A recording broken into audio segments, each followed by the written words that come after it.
अगर हम monthly basis पर इसका कंपैरिजन करें या ईयरली बेसिस पर भी पिछले साल के मुकाबले में देखें तो ये एफडीआई के फिगर्स बड़े हौसला अफजा हैं। लेकिन जो एक्सपेक्टेशन थी हमें एसआईएफसी की फॉर्मेशन के बाद जिस तरह से काम होना था, क्या आपकी जो तवक्कुआत थी वो आपको पूरी होती नज़र आई हैं इस वक्त जो फिगर सामने आया? जी, फर्स्ट ऑफ ऑल तो कोई भी पॉजिटिव ट्रेंड पाकिस्तान की इकोनॉमी के अंदर उसको हमें वेलकम करना चाहिए, एक्नॉलेज करना चाहिए। लेकिन पहली बात तो ये है कि ये हमें मंथली कंपैरिजन्स को छोड़ के at the end of the day वो फाइनेंशियल ईयर के एंड पे नंबर आता है। अगर आप पिछले 20-25 साल की एवरेज निकालें सो 2 से 3 अरब डॉलर के दरमियान हमारी फॉरेन डायरेक्ट इन्वेस्टमेंट आती है, जो कि एग्जिस्टिंग प्रोजेक्ट्स में भी आती है और कुछ थोड़ी बहुत एक्सपेंशन में आती है। तो ये अभी भी उसी ट्रेंड को फॉलो कर रहा है। लास्ट ईयर डिप कर गया था, लेकिन 1.1 बिलियन डॉलर का मतलब ये है 5 माह में कि आप 2-2.5 बिलियन साल में पूरा कर पाएंगे। अब सवाल ये पैदा होता है कि जो आपका दूसरा हिस्सा ज़्यादा अहम है कि पाकिस्तान की नीड क्या है। नीड ये है कि हमारा जो इन्वेस्टमेंट टू जीडीपी रेशो है वो 13.1% के ऊपर आ गया था लास्ट ईयर। हमारे कंपेटिटर्स का हमसे दुगना है।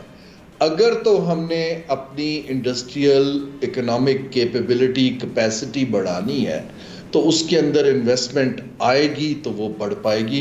बड़ी सिंपल इकोनॉमिक थ्योरी है कि इन्वेस्टमेंट आएगी, टेक्नोलॉजी आएगी, स्किल्स आएंगी तो वो बढ़ेगी। तो यहाँ मैं आपको बता रहा हूँ कि जो एसआईएफसी का रोल आपने पूछा है, देखिए एसआईएफसी का रोल के अंदर कुछ क्लैरिटी की ज़रूरत है। जब वो बनाई गई थी तो वो इसलिए बनाई गई थी कि कुछ गवर्नमेंट टू गवर्नमेंट ट्रांजैक्शंस थी गल्फ कंट्रीज़ के साथ और ब्यूरोक्रेसी की शिकायत की गई थी।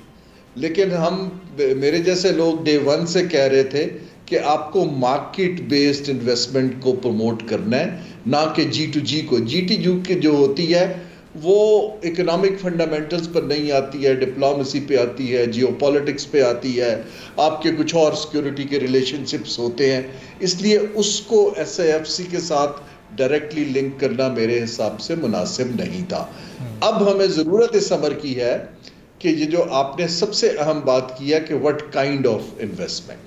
देखें ना, पाकिस्तान की मार्केट के अंदर इंटरेस्ट बहुत है। 250 मिलियन लोग हैं, लोग आके अपनी चीज़ें यहाँ बेचना चाहते हैं, कुछ असेंबल भी करना चाहते हैं। लेकिन वो फिर कल को आपके ऊपर फॉरेन करेंसी का प्रेशर आना है हर सूरत में, क्योंकि डिविडेंड भी रिपैट्रिएट होगा, बाकी मूवमेंट भी होगी। तो हमें एक गेम प्लान अभी तक नहीं नज़र आ रहा कि आपने कैसी इन्वेस्टमेंट देनी है, उसके इंसेंटिव्स क्या हैं, विद इन IMF प्रोग्राम आप एक्चुअली ऑफर क्या कर रहे हैं जो कि लेवल प्लेइंग हो।